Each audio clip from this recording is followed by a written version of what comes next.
दोस्तों, आपके channel conceptual chemistry bye आकाश sir में आपका स्वागत है। तो आज हम लोग क्लास 10th के ही पार्ट 3 को लेके आ गए हैं। कल हम लोगों ने जो चैप्टर किया था, मतलब जो टॉपिक किया था, उस टॉपिक का नाम बच्चों था, लास्ट में हमने वियोजन अभिक्रिया किया था। वियोजन अभिक्रिया के प्रकाशीय वियोजन को हम लोग समाप्त कर चुके थे बच्चों। आज हम लोग जो करने वाले हैं वो उससे आगे का पार्ट होगा और आज हम लोग इस चैप्टर को लगभग खत्म कर देंगे और इसका सिर्फ एक समीकरण वाला पार्ट बचेगा, जिसको मैं अलग से एक 10 मिनट की कोई वीडियो आ जाएगी, इसमें हम कंप्लीट सिखा देंगे कि समीकरणों को संतुलित कैसे करते हैं बच्चों। ओके, तो हम लोग स्टार्ट करते हैं कुछ अन्य महत्वपूर्ण अभिक्रियाओं से। कुछ अन्य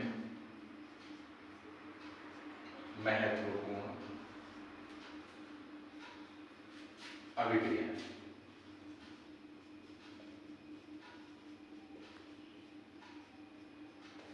कुछ अन्य महत्वपूर्ण अभिक्रियाएं। ओके बच्चों, तो इनमें हम लोग कुछ अन्य महत्वपूर्ण अभिक्रियाओं में जो सबसे पहली अभिक्रिया लेने वाले हैं उसका नाम है अवक्षेपण अभिक्रिया। क्या है? अवक्षेपण अभिक्रिया। तो हम लोग बच्चों अवक्षेपण अभिक्रिया को पढ़ने वाले हैं और भी देखने वाले हैं कि एक्चुअल में अवक्षेपण अभिक्रिया है। तो बच्चों अवक्षेपण अभिक्रिया को अगर समझना चाहते हैं तो मैं बहुत बार बोल चुका हूँ, मैं जब से क्लास वीडियो लेके आया हूँ, जो बच्चे मुझसे ऑफलाइन भी पढ़ते हैं उनको पता होगा कि हम लोग वर्ड से ही, यानी कि शब्द से ही चीजों का मतलब निकालने की कोशिश करते हैं। तो अगर आप इसको देखो तो इसमें अवक्षेपण में अवक्षेप शब्द छुपा हुआ है, जिसका मतलब क्या होता है कि कोई भी रासायनिक अभिक्रिया जब कंप्लीट होगी तो उस अभिक्रिया के फलस्वरूप एक अविलेय पदार्थ प्राप्त होगा आपको। अगर आप टेस्ट में देखोगे तो अविलेय का मतलब जो विलेय ना हो, आपके पास जो है ना वो विलेय ना हो, बिल्कुल अलग से दिखाई दे रहा हो, तो बेटा उसको अवक्षेप बोलते हैं हम लोग। यानी क्या होगा, रासायनिक अभिक्रिया के फलस्वरूप एक अवक्षेप प्राप्त होगा। तो वे अभिक्रियाएं जिनमें रासायनिक अभिक्रिया के फलस्वरूप कोई अवक्षेप प्राप्त होता है उनको क्या कहते हैं बच्चों? अवक्षेपण अभिक्रिया कहते हैं। उसको डायरेक्ट लिख भी लेते हैं, बहुत ही सिंपल है हमारे लिए। ठीक है, क्या लिखेंगे हम लोग बच्चों? वे अभिक्रियाएं, वे अभिक्रियाएं जिनमें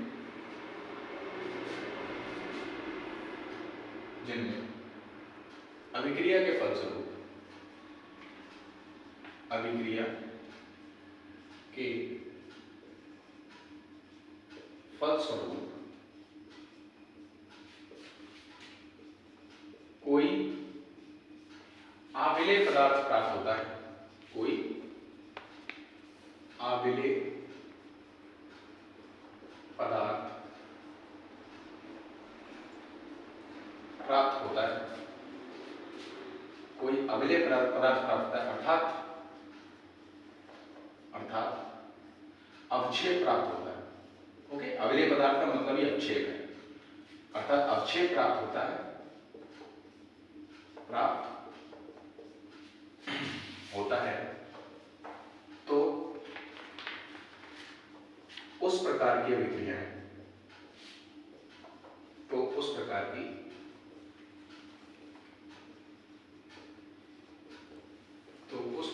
अभिक्रियाएं बच्चों क्या कहलाती हैं? अवक्षेपण अभिक्रियाएं, अवक्षेपण अभिक्रियाएं कहलाती हैं। अवक्षेपण अभिक्रियाएं कहलाती हैं। कुछ गला मेरा थोड़ा सा खराब है बच्चों। अवक्षेपण अभिक्रियाएं कहलाती हैं। जब हमने अवक्षेपण अभिक्रिया पढ़ ले तो हम इसका उदाहरण भी पढ़ लेते हैं। हम लोग क्या करेंगे बच्चों? हम बेरियम क्लोराइड की रिएक्शन बना देंगे, यानी कि BaCl2 प्लस सल्फ्यूरिक एसिड से इसकी क्रिया कराते हैं हम लोग। और बच्चों क्या प्राप्त हो जाएगा हमको?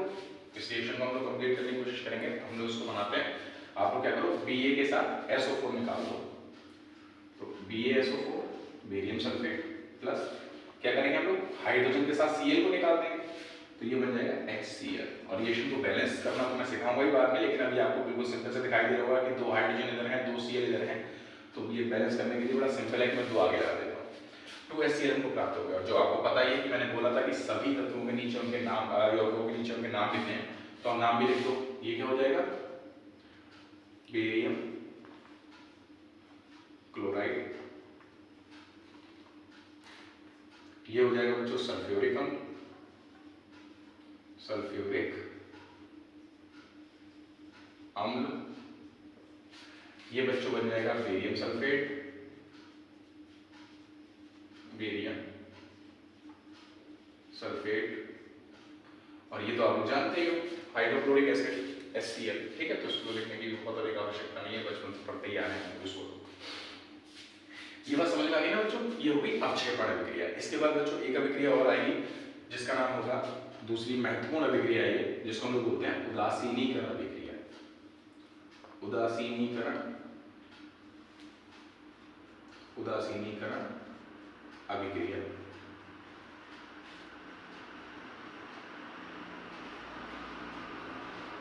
उदासीनीकरण अभिक्रिया का मतलब क्या है बच्चों, हम समझने की कोशिश करें तो इसके भी नाम से ही इसका सब कुछ पता चल रहा है। उदासीन का मतलब क्या है कि अभिकारक जो बने, अभिकारक से जो उत्पाद बनेगा वो उत्पाद एक्चुअल में क्या होगा, उदासीन हो जाएगा। और उदासीन का मतलब क्या है, अगर दो ताकतवर लोग हों और साथ में ही लड़ना शुरू कर दें तो क्या दोनों में से कोई जीत पाएगा? कोई नहीं। दोनों एक दूसरे को लड़ते रहेंगे और फिर थक जाएंगे, थक्के के कोने बैठ जाएंगे, है ना। तो उदासीनीकरण अभिक्रिया भी कुछ इसी प्रकार की होती है, यानी कि इसमें या तो दो प्रबल अम्ल आपस में रिएक्शन, एक प्रबल अम्ल प्रबल क्षार आपस में रिएक्शन करेंगे, या फिर एक दुर्बल अम्ल और दुर्बल क्षार आपस में रिएक्शन करेंगे, ठीक है। तो हम लोग क्या बोलेंगे उदासीनीकरण अभिक्रिया में, तो वे अभिक्रियाएं, वे अभिक्रियाएं जिनमें प्रबल अम्ल किससे रिएक्शन करते हैं, दुर्बल क्षार से रिएक्शन करते हैं, सॉरी प्रबल अम्ल प्रबल क्षार से रिएक्शन करते हैं, प्रबल क्षार से रिएक्शन करेंगे बच्चों, या फिर दुर्बल अम्ल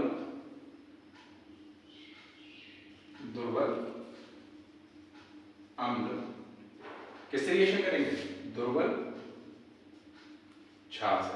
तभी तो कोई नहीं जीतेगा ना, हमको ऐसी लड़ाई करानी जिसमें कोई जीत ना पाएगा। तो जाहिर सी बात है, तो एक ही पावर के लोगों को लड़वा देगा, दोनों कमजोर है दोनों को लड़वा दो, दोनों में से कोई जीतेगा नहीं, अलग अलग थक्के बैठ जाएंगे। ऐसी तो पावरफुल लोगों को भी लड़वा दो तब भी कोई नहीं जीत पाएगा। तो उस प्रकार की जो अभिक्रियाएं होती है बच्चों को क्या बोलते हैं हम लोग, उदासीनीकरण अभिक्रिया। इसकी भाषा को आप अपने हिसाब से भी लिख सकते हो, आप बोल सकते हो वे अभिक्रियाएं जिनमें अभिक्रिया के फलस्वरूप लवण प्राप्त होते हैं, क्या कहलाएंगे, उदासीनीकरण अभिक्रिया। आप ये भी बोल सकते हो कि वे अभिक्रियाएं जिनमें एक प्रबल अम्ल की क्रिया प्रबल क्षार से कराई जाती है तथा एक उदासीन लवण प्राप्त होता है या लवण प्राप्त होता है, उसी को हम लोग क्या बोलेंगे बच्चों, उदासीनीकरण अभिक्रिया बोलेंगे, है ना। समझ में आ गया होगा। तो हम इसकी एक रिएक्शन करा लेते हैं जो कि बहुत ही सिंपल है। आप क्या करो, एक एसिड ले लो, हम लोग HCl को ले लेते हैं और इसकी रिएक्शन बच्चों करा देते हैं NaOH से, दोनों ही प्रबल ले लो आप। जब इसकी रिएक्शन कराएंगे तो बच्चों क्या होगा, एक लवण प्राप्त हो जाएगा, यानी NaCl के साथ जाएगा और क्या बना लेगा, NaCl प्लस OH H के साथ निकलेगा तो क्या बनेगा, H2O। इन सब के नाम तो आप लोग जानते ही होंगे। हाइड्रोक्लोरिक एसिड, सोडियम हाइड्रोक्साइड नीचे लिखते हैं ना बच्चों, और ये सोडियम क्लोराइड यानी कि नमक बन जाएगा, यानी कि एक लवण प्राप्त हो जाएगा बच्चों। मैं नीचे लिख देता हूँ, ये लवण है और फिर ये तो जल है ही जिसको हम लोग पीते हैं, ठीक है बच्चों। तो ये आप लोगों ने इतना तो देख ही लिया होगा। अब मैं थोड़ा सा यहाँ तक मुझे लगता है कि दिखाई दे जाएगा बोर्ड पर आसानी से। तो हम लोग बच्चों अगला टॉपिक यहीं पर ले लेते हैं और उसका नाम होगा बच्चों जो तीसरे नंबर की रिएक्शन होगी, और उसको हम लोग बच्चे बोलते हैं रेडॉक्स अभिक्रिया। रेडॉक्स अभिक्रिया क्या होती है रेडॉक्स अभिक्रिया, तो उसको बहुत ध्यान से हम लोग देखेंगे। तो वे अभिक्रियाएं बच्चों जिनमें ऑक्सीकरण तथा अपचयन दोनों एक साथ होते हैं, ठीक। यहाँ दो शब्द आ गए नए नए, एक क्या है ऑक्सीकरण, दूसरा क्या है अपचयन। तो पहले तो मैं इसकी डेफिनेशन लिख देता हूँ, उसके बाद मैं ऑक्सीकरण और अपचयन दोनों को ही समझा दूंगा। क्या करेंगे हम लोग बच्चों, तो वे अभिक्रियाएं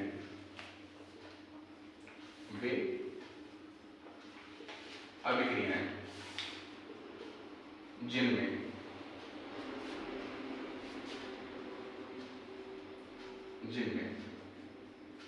ऑक्सीकरण तथा अपचयन एक साथ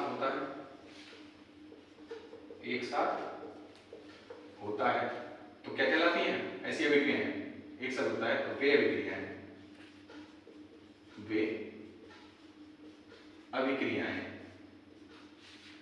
रेडॉक्स अभिक्रियाएं कहलाती हैं बच्चों। रेडॉक्स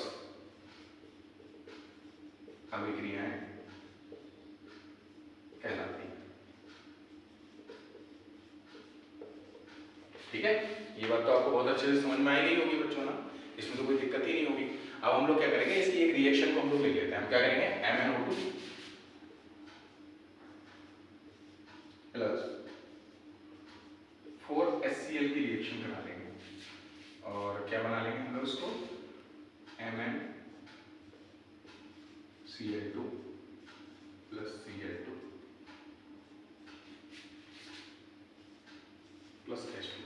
ओके, रिएक्शन को वापस बैलेंस कर लेते हैं हम लोग, और बहुत अधिक बाहर जा रहा है। ओके, तो मैं इसको नीचे लिख देता हूँ बच्चों। ओके, अब शायद मेरे हिसाब से ठीक हो गया। ओके, तो हम लोग रिएक्शन को बैलेंस कर लेते हैं। यहाँ बच्चों हम लोग ब्लू लगा लेंगे। अब देख लेते हैं 4H है, 4H है। ओके बच्चों, Cl भी 4, ठीक है। तो रिएक्शन बच्चों बैलेंस हो चुकी है। अब यहाँ पर सबसे बड़ी दिक्कत ये आ रही है कि हमको दो शब्द नहीं समझ में आ रहे हैं। हमको ऑक्सीकरण और अपचयन, ये दो वर्ड समझ में नहीं आ रहे। तो हम पहले दो वर्डों को ही देख लेते हैं कि ऑक्सीकरण किसे कहेंगे, ऑक्सीकरण, और बच्चों अपचयन किसको कहेंगे, अपचयन। तो ऑक्सीकरण का मतलब क्या है बच्चों, अगर किसी भी पदार्थ या किसी भी यौगिक में ऑक्सीजन की संख्या में वृद्धि हो रही हो। किसमें वृद्धि हो रही हो बच्चों, ऑक्सीजन की संख्या में। तो ऑक्सीजन की संख्या में यदि वृद्धि हो रही होगी, ठीक है, अभिक्रिया से यानी कि अभिकारक से उत्पाद बना, और अभिकारक में जितने ऑक्सीजन थे उससे उसकी संख्या बढ़ गई उत्पाद में, तो बच्चों क्या हो रहा है, ऑक्सीकरण हो रहा है। अभिकारक उत्पाद तो जानते हो ना, अभिकारक क्या होता है, जो अभिक्रिया के प्रारंभ में भाग लेता है। ओके, और उत्पाद क्या होता है, जो अभिक्रिया के फलस्वरूप प्राप्त होता है। ये तो हम लोग पढ़ चुके हैं पहले लेक्चर में हमारे, है ना। तो अब हम लोग क्या करेंगे, ऑक्सीकरण का मतलब क्या है कि जो अभिकारक से उत्पाद बने उसमें ऑक्सीजन की संख्या में वृद्धि हो जाए। अगर ऑक्सीजन की संख्या में वृद्धि हो गई तो ऑक्सीकरण हो रहा है। अच्छा, अगर ऑक्सीजन आपको वहां नहीं दिखाई दे रहा है तो आप क्या करोगे, आप हाइड्रोजन की संख्या को लिखोगे। तो अगर हाइड्रोजन की संख्या में कमी हो रही है, हाइड्रोजन की संख्या में कमी हो रही है बच्चों, तब भी हम लोग क्या बोल देंगे कि क्या हो रहा है, ऑक्सीकरण हो रहा है। ओके, और अगर मैं अपचयन की बात करूं तो ये जस्ट अपोजिट हो जाएगा। अगर मैं बात करूं ऑक्सीजन की संख्या में, तो क्या आ नहीं रहा है, चलो बच्चों मैं इसको यहां से हटा देता हूं क्योंकि शायद मुझे लगता है दिख नहीं रहा है। तो हम इसी के नीचे लिख देते हैं अपचयन को। ओके, अपचयन इसके नीचे आ जाएगा, अपचयन। ओके, तो अपचयन में क्या होगा बच्चों, इसका जस्ट अपोजिट, यानी कि अपचयन कब होता है, जब ऑक्सीजन की संख्या में कमी हो रही हो बच्चों। ऑक्सीजन की संख्या में जब कमी होगी तब अपचयन होगा, या फिर हाइड्रोजन की संख्या में वृद्धि हो रही होगी बच्चों, तब भी क्या होगा, तब भी अपचयन होगा। तो हमारे सामने एक रिएक्शन बिल्कुल साफ साफ लिखी हुई है। हम इसी रिएक्शन को बच्चों क्या करते हैं, देख लेते हैं किसमें ऑक्सीकरण हो रहा है और किसमें अपचयन हो रहा है। तो यहाँ MnO2, Mn के पास कितने ऑक्सीजन है, 2 ऑक्सीजन है, और यहाँ कितने ऑक्सीजन है Mn के पास, एक भी नहीं। यानी कि MnO2 से Mn के बनने, MnCl2 के बनने में क्या हो रहा है, ऑक्सीकरण या अपचयन। तो ऑक्सीजन की संख्या में कमी हुई है ना बच्चों, पहले 2 थे अब एक भी नहीं रहा। तो ऑक्सीजन की संख्या में जब कमी होती है तो देखो क्या होता है, अपचयन। यानी कि इस रिएक्शन में क्या हो रहा है बच्चों, अपचयन हो रहा है। इसी तरीके से आप रिएक्शन में पहचान सकते हो किसमें ऑक्सीकरण हो रहा है किसमें अपचयन हो रहा है। ओके, अच्छा आगे देखते हैं। तो बच्चों यहाँ देखो, यहाँ ऑक्सीजन का कोई सीन ही नहीं है। यहाँ क्लोरीन के पास 4 हाइड्रोजन थे और यहाँ क्लोरीन के पास कोई भी हाइड्रोजन नहीं है। तो मैंने बोला था ऑक्सीजन और हाइड्रोजन दोनों में से किसी को भी देख सकते हो। तो यहाँ तो ऑक्सीजन का कोई सीन ही नहीं था, तो आप देख ही नहीं पा रहे थे। तो हमने क्या बोला, हमने ये देखा कि अभिकारक में हाइड्रोजन नहीं है तो क्या हुआ, मतलब ऑक्सीजन नहीं है तो क्या हुआ, हाइड्रोजन तो है, और हाइड्रोजन यहाँ 4 थे इसके पास, और जब यहाँ गया तो एक भी हाइड्रोजन नहीं बचा। मतलब क्या है कि HCl से Cl2 के बनने में बच्चों क्या हो रहा है, ऑक्सीकरण हो रहा है, ऑक्सीकरण हो रहा है। क्या आप लोग समझ पाए, मुझे लगता है कि आप समझ गए होंगे इस चीज को बहुत अच्छे से। तो बच्चों ये हो गया ऑक्सीकरण और ये हो गया अपचयन। अब इसी के बाद बच्चों एक टॉपिक और आ जाता है, मैं इसको थोड़ा सा रब कर देता हूँ ताकि आप लोग थोड़ा सा समझ पाओ। मैं इस वाले हिस्से को मिटा दे रहा हूँ, अगर आप चाहो तो स्क्रीनशॉट वगैरह कुछ लेना चाहो तो ले सकते हो। और मुझे लगता है स्क्रीनशॉट ले लिया होगा आपने, अगर लिया होगा तो मैं इसको रब कर देता हूँ बच्चों थोड़ा सा, और हम लोग इससे आगे की बात कर लेंगे, क्योंकि यहाँ पर 2 टॉपिक बच्चों और आते हैं जो हमको फर्स्ट ईयर में मदद करता है। फर्स्ट ईयर में पूरा चैप्टर ही है ये रेडॉक्स अभिक्रिया के नाम से। तो बच्चों इसमें क्या है, इसमें एक टॉपिक आ जाता है ऑक्सीकारक, ऑक्सीकारक, और एक आ जाता है अपचायक, ये आपके सिलेबस में भी है। तो ऑक्सीकारक किसको बोलेंगे और अपचायक क्या बोलेंगे, किसको बोलेंगे? तो आप पहले तो ये समझ लो कि अगर ऑक्सीकारक की बात हो रही है तो ऑक्सीकारक मतलब बहुत संत आदमी, अच्छा आदमी है ये, संत आदमी। और संत क्या काम करते हैं? खुद का नुकसान करके दूसरे का फायदा कर देते हैं, ठीक है। तो ऑक्सीकारक भी वही करेगा, क्या करेगा? स्वयं का अपचयन करके किसी और का ऑक्सीकरण बच्चों कर देगा, यानी कि दूसरे का ऑक्सीकरण कर दे और स्वयं का क्या कर ले? अपचयन कर ले। तो उस प्रकार के पदार्थ क्या कहलाते हैं? ऑक्सीकारक। मैं लिख देता हूं उसको, तो क्या होंगे? वे पदार्थ जो किसी और का ऑक्सीकरण करके, और का ऑक्सीकरण करके स्वयं का अपचयन कर लेते हैं, स्वयं का अपचयन, स्वयं का अपचयन कर लेते हैं, क्या कहलाते हैं? ऑक्सीकारक कहलाते हैं, और अब बात करते हैं बच्चों अपचायक की। तो अपचायक क्या होगा? अपचायक मतलब कंजूस आदमी, और कंजूस आदमी क्या करता है? अपना फायदा होना चाहिए, दूसरे का नुकसान हो जाए तो हो जाए, हमें उससे कोई फर्क नहीं पड़ता। यानी कि अपचायक क्या होगा? इसका जस्ट अपोजिट हुआ, यानी कि जो दूसरे का अपचयन करके स्वयं का ऑक्सीकरण कर ले। ओके, तो हम क्या बोल देंगे? वे पदार्थ, वे पदार्थ जो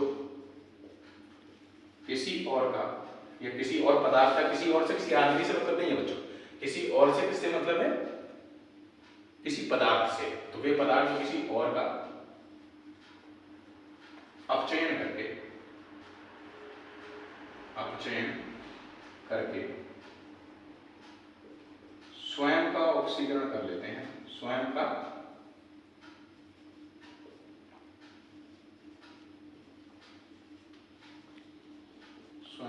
ऑक्सीकरण, स्वयं का ऑक्सीकरण कर लेते हैं। तो उस प्रकार के पदार्थ बच्चों क्या कहलाते हैं? अपचायक कहलाते हैं। अब वापस में इसी रिएक्शन पे आ जाते हैं और यहाँ देख लेंगे कि किसमें ऑक्सीकारक, कौन ऑक्सीकारक है, कौन सा अपचायक है। तो ये ऑक्सीकारक ही होगा। क्यों होगा?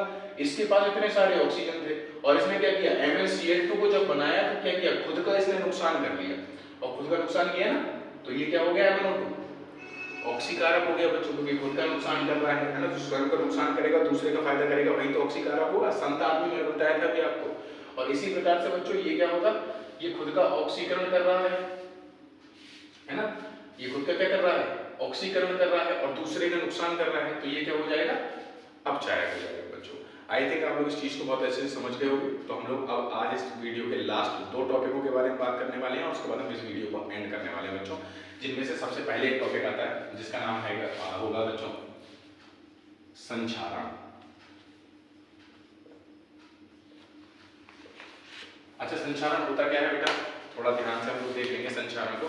तो संक्षारण क्या है? संक्षारण है बच्चों जब किसी कोई भी धातु वायु की आर्द्रता के संपर्क में आ जाती है, किसी अम्ल के संपर्क में आ जाती है, तो उस धातु के ऊपर बच्चों एक परत जम जाती है अलग से। वो परत जो जम जाती है वो नमी आर्द्रता के कारण जम जाती है, या फिर अम्ल के संपर्क में अगर वो आएगी तब भी उस पर एक धातु की परत जम जाएगी, मतलब एक परत जम जाती है उस पर भूरे रंग की अलग सी। तो जब वो परत जमती है उसी परत को हम लोग संक्षारण कहते हैं। जैसे पहले मैं लिख देता हूं थोड़ा सा, किसी धातु का, किसी धातु के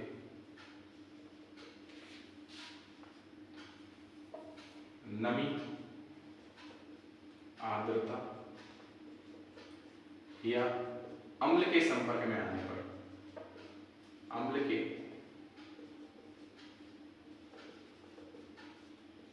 संपर्क में आने पर उस धातु पर जो परत चढ़ जाती है, परत चढ़ जाती है, तो इस परत चढ़ने की क्रिया को ही बच्चों क्या बोल देते हैं हम लोग? संक्षारण बोल देते हैं। और अलग अलग धातु पर अलग अलग तरीके की परत चढ़ती है। जैसे कि अगर हम लोग बात करें आयरन की, यानी कि लोहे की बात करें, तो लोहे पर तो जंग लगता है ना बच्चों, कुछ भूरे रंग की परत चढ़ जाती है, उस पर भूरे रंग की परत चढ़ती है। इसी प्रकार बच्चों चांदी, अब चांदी पर थोड़ी भूरे रंग की परत चढ़ जाएगी। आपने घर में पायल वगैरह पहनते हो तो चांदी कैसा हो जाता है? काला हो जाता है। तो जब चांदी संक्षारित होगा तो वो काला हो जाएगा, यानी उसपर कैसी परत चढ़ जाती है बच्चों? तो काले रंग की परत चढ़ जाती है, काले रंग की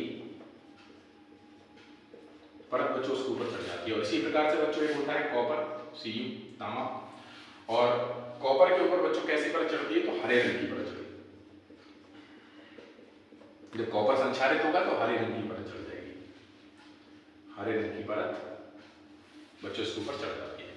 और आज का लास्ट टॉपिक जिसका नाम है विकृत गंध्यता। विकृत गंध्यता, और विकृत गंध्यता को बच्चों हम लोग पढ़ लेते हैं कि ये क्या होता है। तो विकृत गंध्यता बहुत ही सिंपल टॉपिक है ना। उसमें होता क्या है, जब आप वसायुक्त पदार्थों को लंबे समय तक रख दो। वसायुक्त का मतलब क्या है? वसा तो समझते होगे ना आप।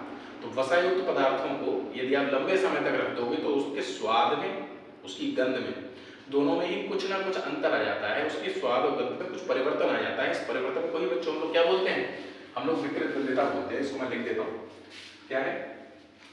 वसा युक्त पदार्थों को, वसा युक्त पदार्थों को लंबे समय तक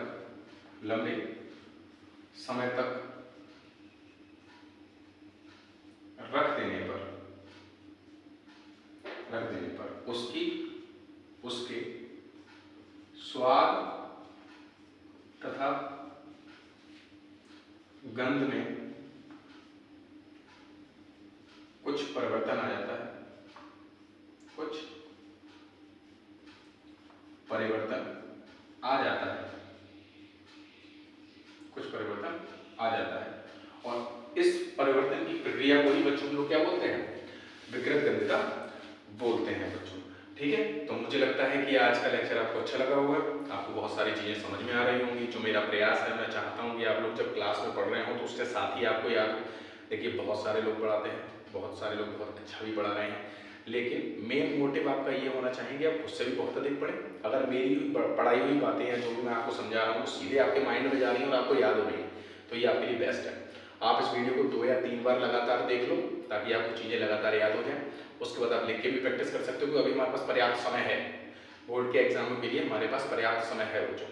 तो हम लोग धीरे धीरे क्या करेंगे, हम लोग इस वीडियो को लगातार इसी तरीके से आगे चलाते रहेंगे। ये चैप्टर आपका फिनिश हो चुका है। इस चैप्टर का सिर्फ एक टॉपिक बचा हुआ है जिसका नाम है समीकरण संतुलन, जिसको मैं कल अपलोड कर दूंगा बच्चों। कुछ टेक्निकल इश्यूज चल रहे थे जिस चक्कर में वीडियो नहीं लेके आ पा रहे थे। और आपके चैनल पर धनंजय सर के द्वारा एक वीडियो भी शायद आज ही अपलोड हो जाएगी मेरे हिसाब से, क्योंकि उस पर काम चल रहा था। वीडियो बन चुकी है आई थिंक, और वो वीडियो आपके पास अपलोड हो जाएगी, आप लोग देख सकते हो। 12th क्लास की फिजिक्स की वीडियो आपके पास आ चुकी है। जल्दी ही मैं खुद केमिस्ट्री की वीडियो लेके आने वाला हूँ बच्चों। और इसके साथ ही 9th क्लास की जो हम लोग क्लास में पढ़ाते हैं, जो ट्यूशन्स वगैरह हम लोग पढ़ाते हैं, तो वही वीडियो मैंने सोचा कि हम लोग रिकॉर्ड कर लेंगे। वहाँ रिवीजन चल रहा है, तो हम 9th और फर्स्ट ईयर इन दोनों की ही क्लास वीडियोज़ को ही रिकॉर्ड करेंगे और वो रिकॉर्ड आपके लिए पहुँचा देंगे, जिससे आप उसका रिवीजन आसानी से कर सकते हो। क्योंकि 9th और 12th के लिए कोई इतना ज़्यादा दिक्कत है नहीं, वो लोग आराम से अगर पढ़ेंगे तो उसको कवर कर सकते हैं वहाँ से भी। ठीक है बच्चों, तो बाकी बातें करेंगे कल। आप लोग वीडियो को बहुत प्यार दे रहे हो, मुझे बहुत अच्छा लगा। Thank you so much. बाकी बातें कल।